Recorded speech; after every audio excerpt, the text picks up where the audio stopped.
नमस्कार, मी मनीषा जयप्रकाश। आपण पाहत आहात लोकसंदेश न्यूज। पाहूया आजच्या सविस्तर घडामोडी।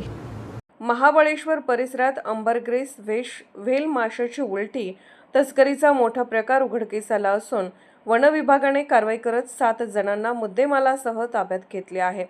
ही कारवाई महाबळेश्वर येथील वेण्णा लेक व मेटतळे परिसरात करण्यात आली। वन विभागाला अंबरग्रेसची तस्करी होणार असल्याची गोपनीय माहिती मिळाल्यानंतर सहाय्यक वनसंरक्षक सातारा वनपरिक्षेत्र अधिकारी यांच्या पथकाने सापळा रचला।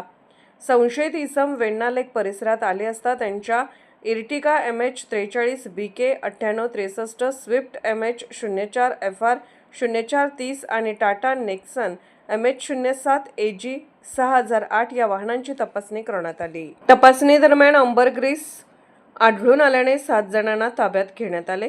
ताब्यात घेतलेल्या संशयितांमध्ये अतुल अशोक विश्वासराव ठाणे पश्चिम, आकाश श्यामसुंदर धुरी मालवण, एव्हन क्लेमेंट फर्नांडिस मालवण, हितेंद्र मनोहर शेटे लालबाग परेल, कौस्तुभ मिलिंद प्रभू धणकवडी पुणे, मोहन हरिभाऊ पाटील भावेघर ठाणे आणि विल्सन झुजे फर्नांडिस मालवण यांचा समावेश आहे।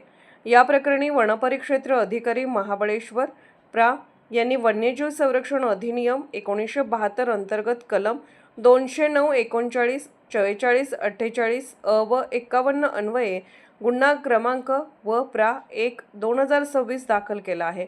अंबरग्रेस ही वस्तू कायद्याच्या अनुसूची 1 मध्ये समाविष्ट असून तिची विक्री, साठवण, वाहतूक किंवा व्यापार करणे हा गंभीर व अजामीनपात्र गुन्हा आहे। या गुन्ह्यासाठी 7 वर्षापर्यंत कारावास व 5 लाख रुपयांपर्यंत दंडाची तरतूद आहे।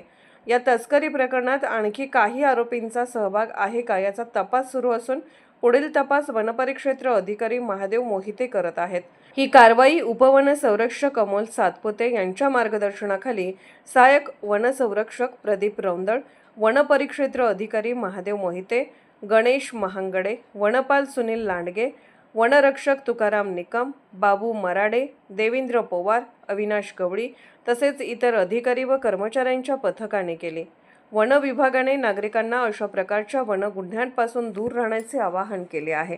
सातारा प्रतिनिधी प्रवीण नवघरे।